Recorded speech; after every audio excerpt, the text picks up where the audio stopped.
dar inicio a esta sesión titulada Osteoporosis en artritis reumatoide. Soy el doctor Aldaven García Contreras y vamos a empezar esta parte de la plática. Bien, primero me gustaría empezar con ciertos conceptos generales, tanto de artritis reumatoide como de osteoporosis.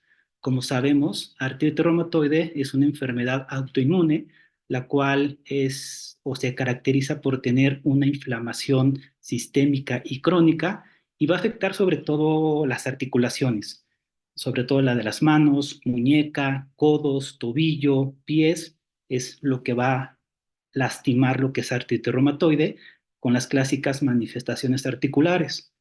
Sin embargo, artritis reumatoide no solamente se manifiesta a nivel de las articulaciones, también se manifiesta o tiene sus manifestaciones extraarticulares. Artritis reumatoide se puede manifestar a nivel de cardiovascular, a nivel cutáneo, a nivel pulmonar, a nivel renal y también a nivel del hueso, ¿no? De hecho, artritis reumatoide es causa de osteoporosis. Por otra parte, hay que recordar lo que es osteoporosis. Osteoporosis es una enfermedad del hueso, es una enfermedad ósea, la cual se va a caracterizar por una alteración, deterioro de la microarquitectura del hueso, lo cual va a favorecer que el hueso pierda calidad, sea frágil y un paciente o alguna persona se pueda fracturar con mayor facilidad.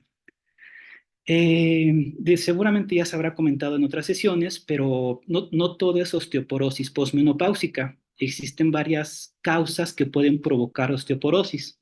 Medicamentos, enfermedades son causas de osteoporosis y por así decirlo se pueden comentar como causas de osteoporosis secundaria. Las enfermedades reumatológicas, entre ellas artritis reumatoide, forman parte de este paquete, por así decirlo, que nos pueden provocar osteoporosis secundaria como tal.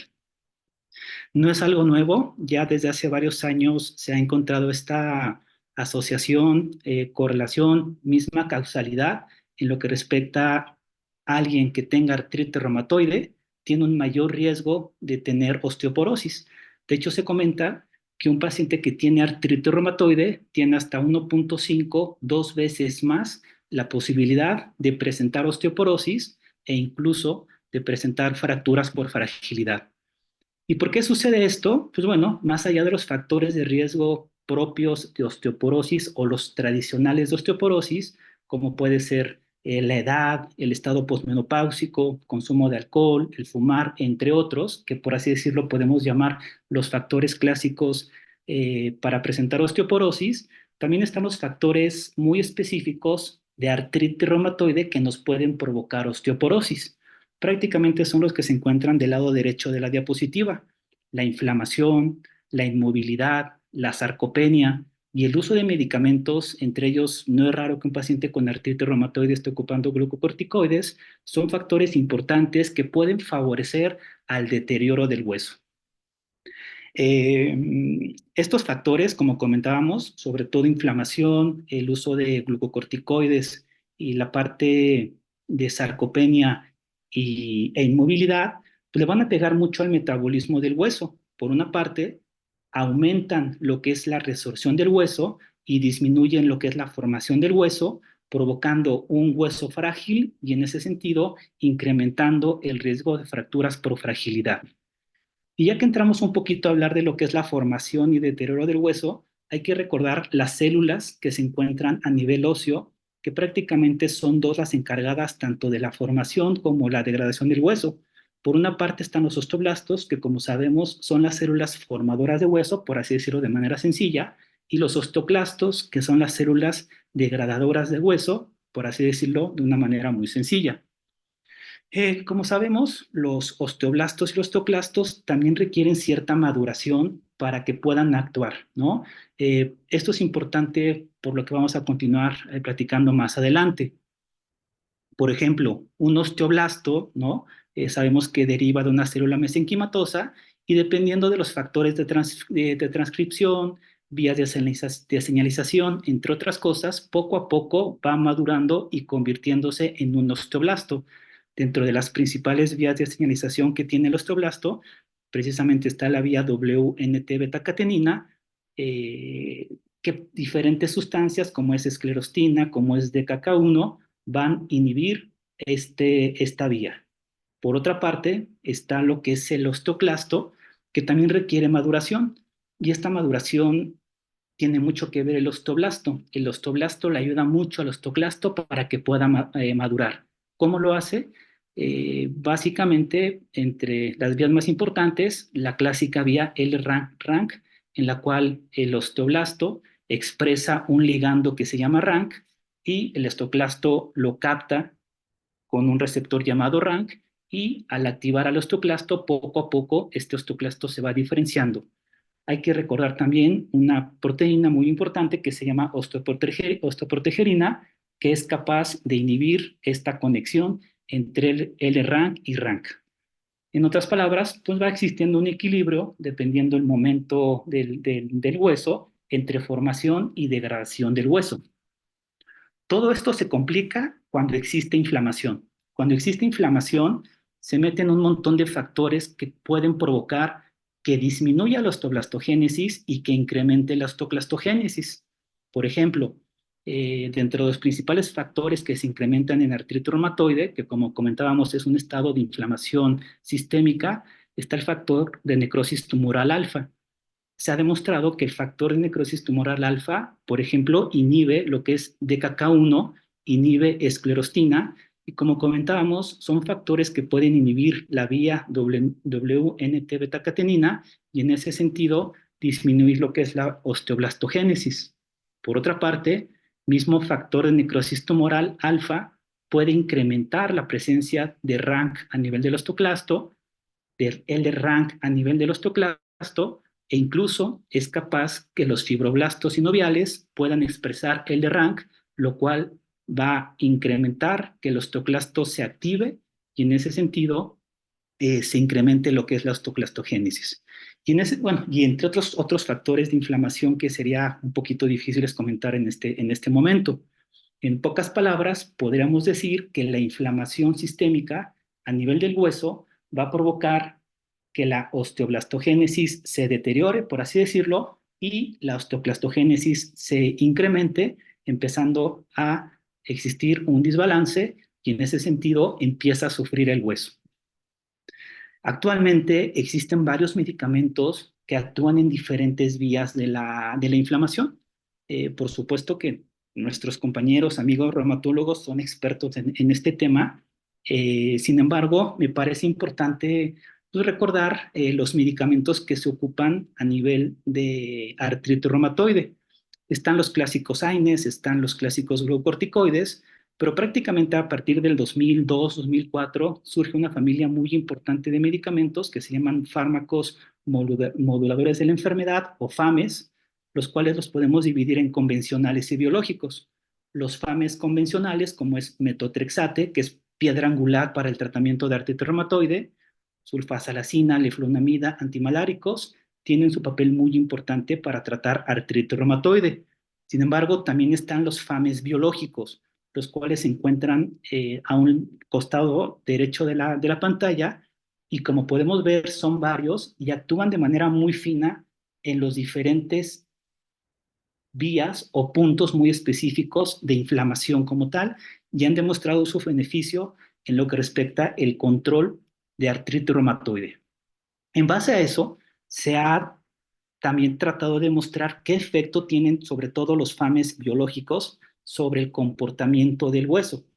No hay estudios que utilicen FAMES para demostrar la disminución en lo que es el riesgo de fractura. Sin embargo, de manera indirecta, hay muchos estudios en los cuales tratan de demostrar cómo los FAMES se comportan en lo que respecta o cómo afectan lo que son los marcadores de remodelamiento óseo. Aquí en la pantalla podemos ver diferentes FAMES, diferentes familias de ellos, ¿no? Insisto, estos son FAMES biológicos. Y, por ejemplo, las tres primeras columnas de la pantalla están los marcadores de formación ósea. Podemos ver cómo los FAMES, de manera contundente, demuestran que los marcadores de formación ósea se incrementan, ¿no? A un costado están los marcadores de resorción ósea, los cuales los FAMES también han demostrado que logran disminuir los marcadores de resorción ósea, Ya hay otras sustancias como por ejemplo lo que es el L-Rank, que es, de manera contundente también demuestran que se disminuye y aparentemente también logran incrementar las cifras de osteoprotegerina. Parecería que de manera directa los FAMES tienen un efecto benévolo sobre el hueso. Insisto, no hay estudios que pasen un poquito al tema de fracturas, que sería el desenlace principal, pero podríamos pensar de manera indirecta que los FAMES tienen un efecto benéfico sobre lo que es el hueso. Y eso tal vez podría explicar cómo en algunos países, por ejemplo, esta gráfica es de Alemania, ha demostrado que en los últimos prácticamente 20 años, que es cuando surgen o se empiezan a utilizar los FAMES, la frecuencia de osteoporosis asociada a artritis reumatoide ha ido en descenso de manera progresiva y de manera significativa en estos últimos años, tanto en hombres como en mujeres. De aquí podríamos empezar a sacar ciertas conclusiones. Me parece que cuando tenemos un paciente con artritis reumatoide, pues es muy importante que lo vea el experto, que lo vea el reumatólogo, que utilice este tipo de medicamentos, más allá para el control de artritis reumatoide, pues bueno, de manera secundaria va a tener un efecto muy positivo sobre el hueso el lograr controlar de manera adecuada y con este tipo de medicamentos se va a venir muy beneficiado lo que es el hueso.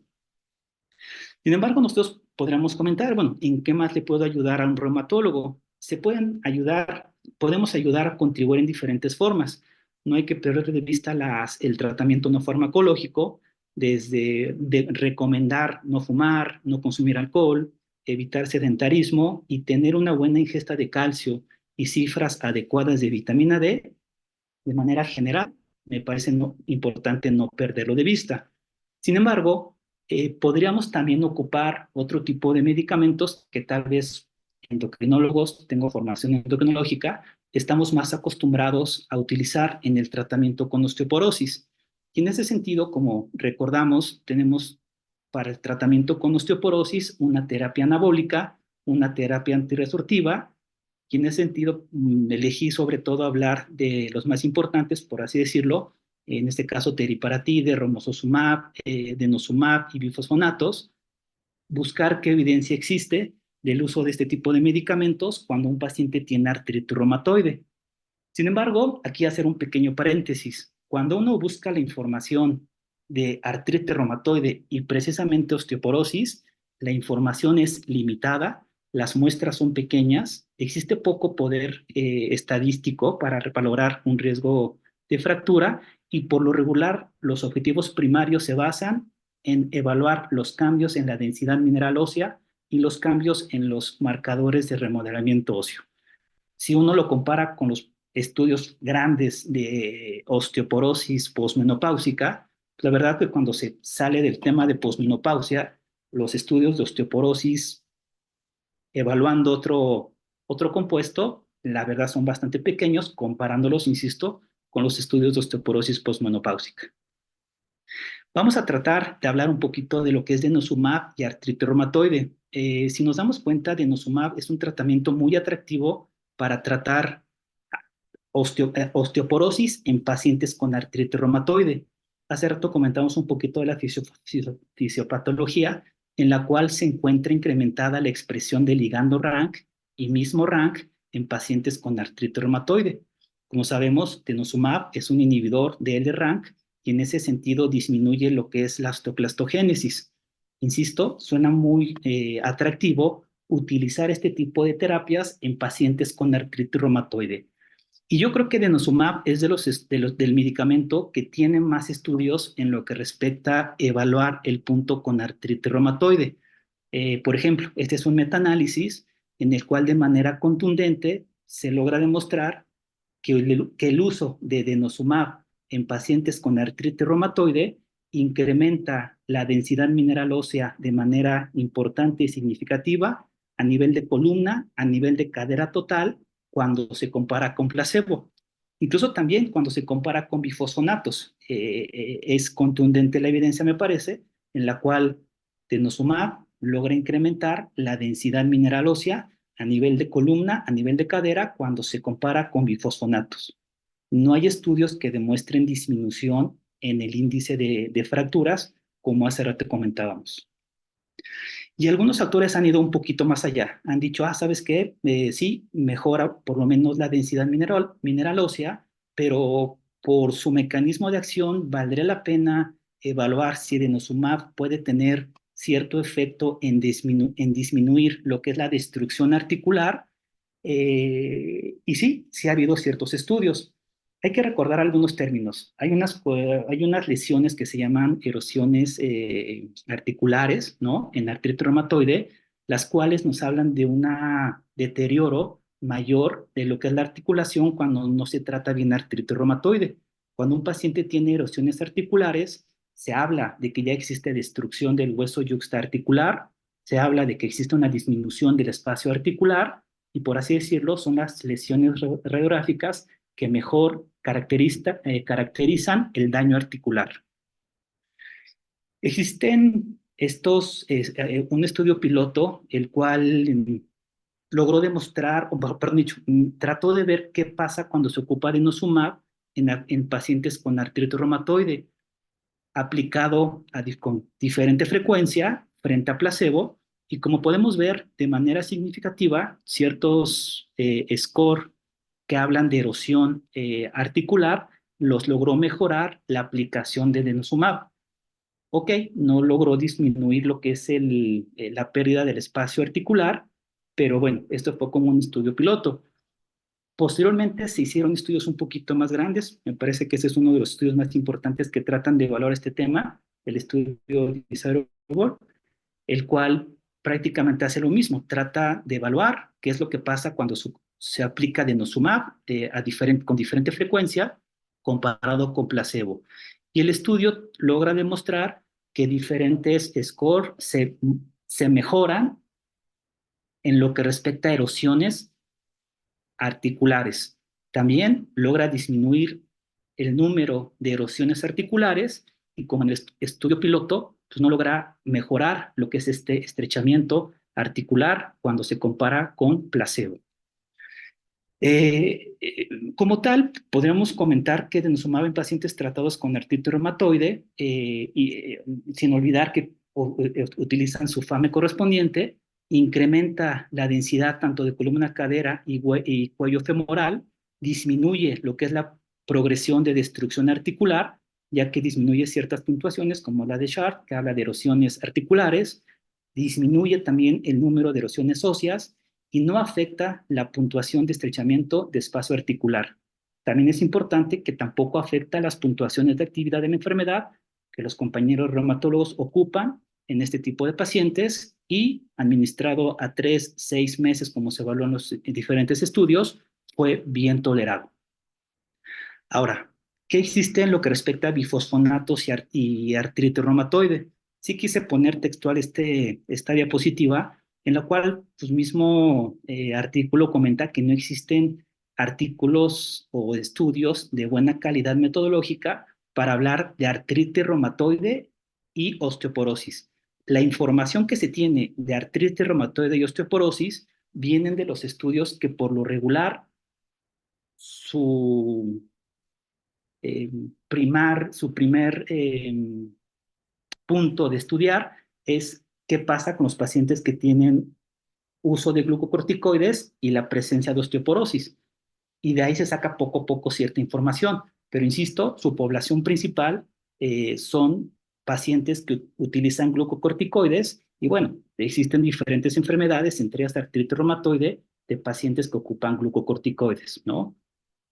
Este es un ejemplo en el cual, por ejemplo, la población era pacientes que tenían osteoporosis, pero pacientes que estaban utilizando glucocorticoides.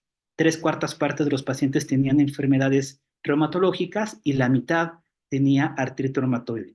En este caso se evaluó cómo se comportaba el alendronato, y como podemos ver del lado derecho de la diapositiva, alendronato logra incrementar de manera significativa lo que es la densidad mineral ósea, tanto a nivel de columna como a nivel de cadera. Hay pocos estudios en los cuales tratan de que una población más específica de artritis reumatoide, evaluar qué pasa con los bifosfonatos, en este caso alendronato, y en este caso son pacientes que ocupaban dosis pequeñas de glucocorticoides, que se definió como el uso de prednisona menor a 10 miligramos al día. Y sí, se puede ver cómo comparado con placebo, alendronato logra incrementar la densidad mineral ósea tanto a nivel de columna como a nivel de cadera de manera significativa. Hablando un poquito de los anabólicos, pasa lo mismo. En el caso de teriparatide, eh, pasa algo similar con lo que los bifosfonatos. La mayor información que se tiene del uso de teriparatide con artritis reumatoide salen de estudios que principalmente evalúan el uso de glucocorticoides y gran parte de la población, como ese es el estudio anterior, el del lado izquierdo, ese es otro estudio que también evaluó teriparatide, gran porcentaje de los pacientes son pacientes con enfermedades reumatológicas, entre ellas artritis reumatoide, más no exclusivos de que tengan artritis reumatoide. Y como podemos ver, comparado con alendronato, en este caso incluso se comparó con el alendronato, teriparatide tuvo un mayor efecto en los pacientes en lo que respecta a incrementar la densidad mineral ósea, tanto a nivel de columna como de cadera. Insisto, de manera categórica no se podría hablar de que disminuyó riesgo de fracturas por la cantidad de la muestra que en general fue pequeña y no era su objetivo primario evaluar. Y también hay estudios que tratan de utilizar romosozumab. En este caso, son estudios en los cuales se evaluó romosozumab comparándolo con denosumab y podemos ver cómo a nivel de columna, a nivel de cadera, es mayor el efecto en lo que es la ganancia de la densidad mineral ósea, tanto a nivel de columna, cadera y cuello, cuando se ocupa de romosozumab comparado con denosumab, y hay estudios también muy pequeños en los cuales pues tratan de evaluar de manera específica, ahí sí la población que solamente cursa con artritis reumatoide y osteoporosis, qué pasa con la densidad mineral del hueso. Pues bueno, a nivel de columna parece incrementar de manera significativa cuando se compara con denosumab y no se tiene un efecto significativo a nivel de cadera, a nivel del cuello de la cadera, que mucho tiene que ver la muestra, ¿no? Como podemos ver, son muestras de 25 pacientes por grupo, que la verdad es pequeña para hablar de este tipo de enfermedades o cambios que sufre la densidad mineral del hueso. Como conclusiones, podríamos comentar que existe una causalidad clara entre lo que es artritis reumatoide y el aumento y prevalencia de osteoporosis y fracturas por fragilidad. Es importante comentar que el control adecuado de artritis reumatoide con FAMES es clave para el control de osteoporosis y disminuir el riesgo de fracturas. La evidencia científica que existe del uso de los diferentes fármacos para artritis reumatoide y osteoporosis, cuando se evalúan los dos, carece de la mejor metodología, y esta es una opinión personal, parecería que cuando tenemos pacientes con osteoporosis más artritis reumatoide, denosumab parecería ser el fármaco que mayor ventajas pudiera tener en este tipo de población, ¿no? Insisto, muy de artritis reumatoide y aparte tengo osteoporosis, parecería que denosumab tiene ciertas ventajas sobre los otros grupos de medicamentos, ¿no? Muchas gracias. Muchas gracias, doctor Aldo. ¿Alguna pregunta de los asistentes? Eh, yo le preguntaría al doctor, bueno, en las conclusiones comentaba como en opinión personal el uso de denosumab, ¿no? Preferentemente, pero si tuviera uso de glucocorticoides, como decía el teriparatide, no podría ser una mejor opción porque el teriparatide pues tiene un buen efecto en pacientes con osteoporosis secundaria a glucocorticoides. Sí, tal vez no puse alguna diapositiva, también se ha demostrado denosumab cuando se utiliza en pacientes con artritis reumatoide con dosis altas o bajas del uso de glucocorticoides y sí, también incrementa esta parte en lo que respecta a la densidad mineral ósea, ¿no? Tal vez yo me refiero un poquito a los efectos extra osteoporosis que pueda tener denosumab en el tratamiento de este tipo de población, basándonos un poquito en la fisiopatología que tratábamos de explicar, en la cual existe una mayor expresión de L-RANK, de RANK, y que precisamente inhibe denosumab esa vía. Y esta parte de mejorar o tratar de mejorar las erosiones óseas parece muy atractiva. Hay algunos artículos, o sea, son artículos, esa no es opinión mía, que incluso sugieren pues que pacientes que no toleran fármacos o que no pueden utilizar este tipo de medicamentos, solamente meter denosumab, ¿no? Por esta parte de su fisiopatología, pero sobre todo por su comportamiento y el efecto que pueda tener sobre disminuir erosiones óseas, me parece mejor o lleva un poquito más la ventaja de denosumab. Por supuesto, como veíamos, también los anabólicos tienen sus ventajas, ¿no? Romosozumab se incrementa la densidad, teriparatide se incrementa la densidad. Como se comenta, pues bueno, se ha demostrado en pacientes con uso de glucocorticoides, que es lo que tratábamos de comentar, de que muchos de estos estudios ocupan esas poblaciones que tienen artritis reumatoide más uso de glucocorticoides y demuestra que funciona, por lo menos en lo que respecta incrementar densidad mineral ósea. Muchas gracias, doctor. Excelente plática. Hay una pregunta en el chat. Y es del doctor Mario Guillermo. Lo felicita, doctor Aldo, por la ponencia. Y él nos pregunta si en la experiencia del grupo se considera la dosis preferente de denosumab trimestral o semestral. Y en los estudios que presenta depende del estadio clínico de la artritis reumatoide para uso del fármaco. Sí, obviamente denosumab lo ocupamos semestral, ¿no? O sea, es un medicamento que ocupamos cada 6 meses. Aquí por ser un estudio piloto y tratar de ver otras ventajas, insisto, extra osteoporosis, que en este caso fue evaluar las erosiones que provoca reumatoide sobre las articulaciones, se evaluaron diferentes dosis. Se evaluó 3 meses, 6 meses, incluso hay uno que hasta 3, 6, 9 meses hay un estudio. Al fin de cuentas, cuando se ocupa 3, 6 meses, no hay cierta variación. Lo más adecuado, por así decirlo, sería ocuparlo cada 6 meses. No está por parte de los reumatólogos como tal, se utiliza para disminuir el riesgo de presentar erosiones.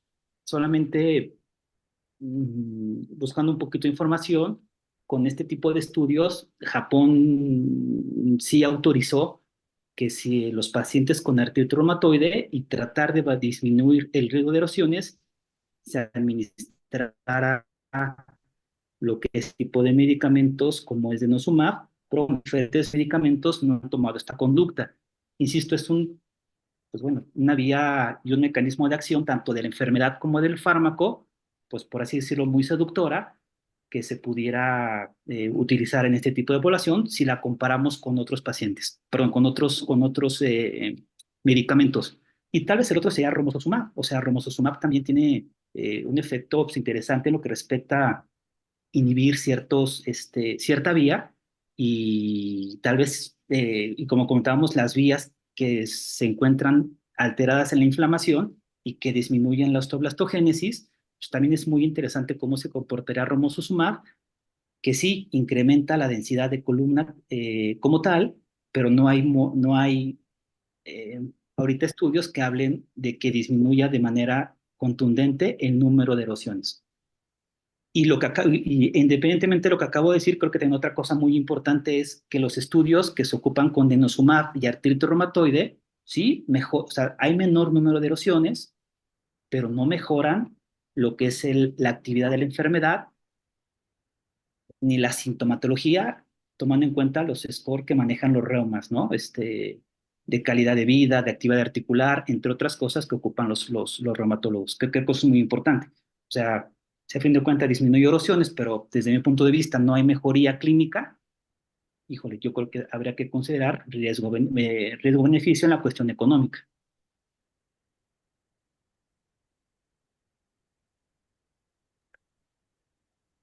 Muchas gracias, doctor Aldo.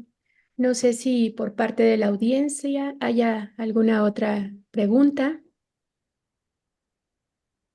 Me parece que hay otra en el chat, otras dos. Ok, sí. La siguiente pregunta es del doctor Ulises Silva. Él agradece por la ponencia y nos comenta que en el lugar donde trabaja el servicio de reumatología utiliza más el zoledronato, pero en forma cada vez más frecuente se maneja denosumab, tal vez relacionado con la facilidad de aplicación y evitar más polifarmacia, ¿no? ¿Qué opina de esto al respecto, doctor? Sí, yo creo que mucho va a depender dónde estamos, la disponibilidad, si es privado, si no es privado, eh, qué tan fácil puedo soltar un medicamento, el acceso al medicamento. O sea, yo creo que en general eh, los medicamentos que comentábamos, romosozumab, teriparatide, mismos bifosfonatos y denosumab, son medicamentos que sí logran demostrar de manera indirecta la mejoría del hueso a nivel en pacientes con artritis reumatoide. Prácticamente todos los estudios de este grupo incrementa la densidad, ¿no? Mm, yo muchas veces las guías hablan de la economía, ¿no? Primero pues como primer medicamento da bifosfonatos. Yo no estoy tan a favor de eso. Yo creo que las guías de repente toman otros factores, la economía, la institución, entre otras cositas, y a veces se van de manera dando esas recomendaciones. Mm, sí, desde mi punto de vista, me parece que podríamos elegir y que algunos medicamentos podrían tener ventaja uno que otro, ¿no? Sí, en especial en enfermedades como estas, ¿no? Donde ya sabemos que es un factor importante para el riesgo de fractura. Entonces, creo que sí es importante la elección del mejor medicamento si se tiene accesible, ¿no? Y Ya. si no, pues ahora sí, muchas veces lo hemos hecho en instituciones, ¿no? Nos adaptamos a los medicamentos porque, bueno, es mejor ponerle el solendrónico que no, que dejarla sin tratamiento. No, yo la verdad que cuando me puse a revisar el tema pensé que iba a haber un montón de información de bifosfonatos, ¿no? Cuando uno ve y, ok, no hay tanta información de bifosfonatos en el tema de artritis reumatoide y que esta información sale de manera indirecta por el uso de glucocorticoides, pues uno dice, ok, ¿no? O sea, está un poquito curioso, pero creo que en ese sentido sí, la información que existe, sí por lo menos sirve para poder tratar con bifosfonatos sin hacer una mala medicina. O sea, creo que se hace una muy buena medicina. Sabes que no puedo dar denosumab, tengo bifosfonatos, yo creo que no se para nada se deja de hacer una buena medicina, ¿no? O sea, creo que son excelentes medicamentos también. Aquí nada más por el plus de la fisiopatología y la fisiología que tiene la enfermedad y el medicamento. Sí, gracias. Tenemos más preguntas, creo, en el chat.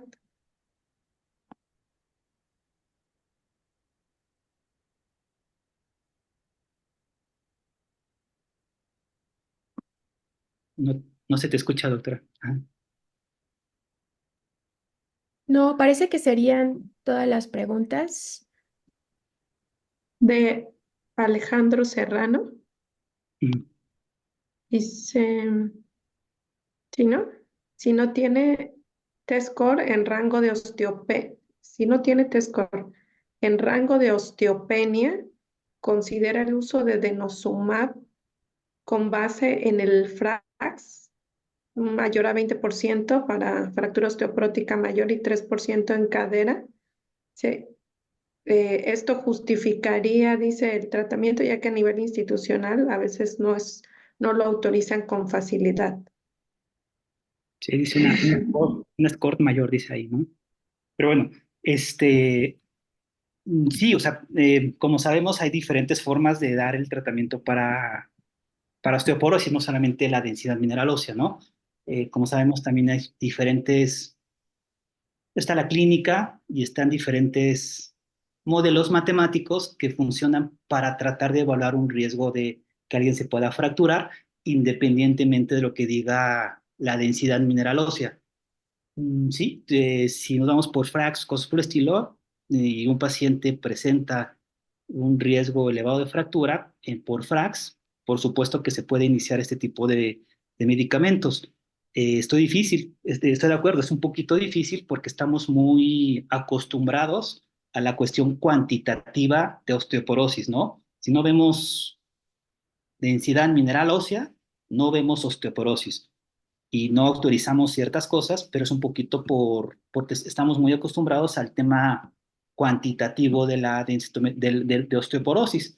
Pero por otra parte está la calidad del hueso, que seguramente está platicando en otras sesiones, que no lo evalúa la densitometría ósea, que lo trata de evaluar este tipo de modelos matemáticos, FRAX, Q-Fracture, entre otros, y que a pesar de que son lo mejor que tenemos, son bastante limitados para esto, ¿no? Pero si nos vamos un poquito por lo que tenemos que hacer, ¿sí? Esos valores de FRAX serán indicativos para iniciar un tratamiento farmacológico, llámese bifosfonatos, llámese denosumab, mismos anabólicos. O sea, la verdad es que si nos vamos por esa parte, sí. Y el otro criterio es la presencia de fractura. Podrá salir un FRAX como sea, podrá salir una densitometría ósea como sea. Si un paciente ya tiene fractura por fragilidad, automáticamente está en otro renglón, trae osteoporosis severa y se tiene que tratar de manera adecuada.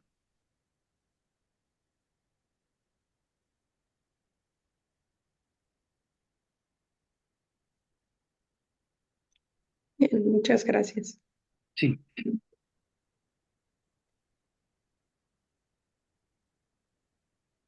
¿Hay alguna otra pregunta? Pueden abrir micrófono también si gustan.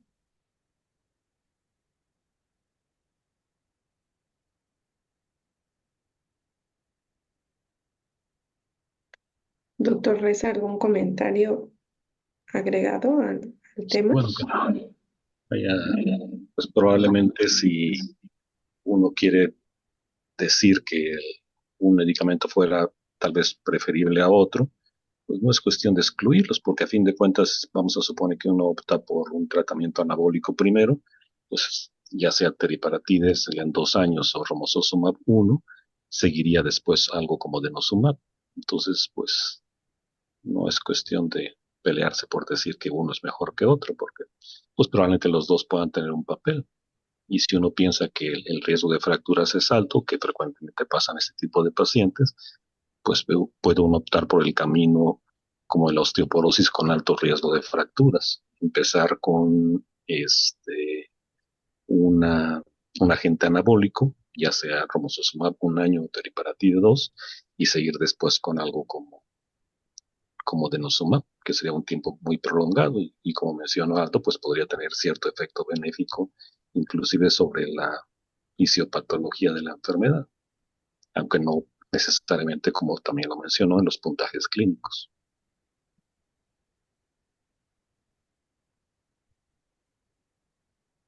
Entonces, idealmente se podría hacer eso, si la persona tiene alto riesgo de fractura.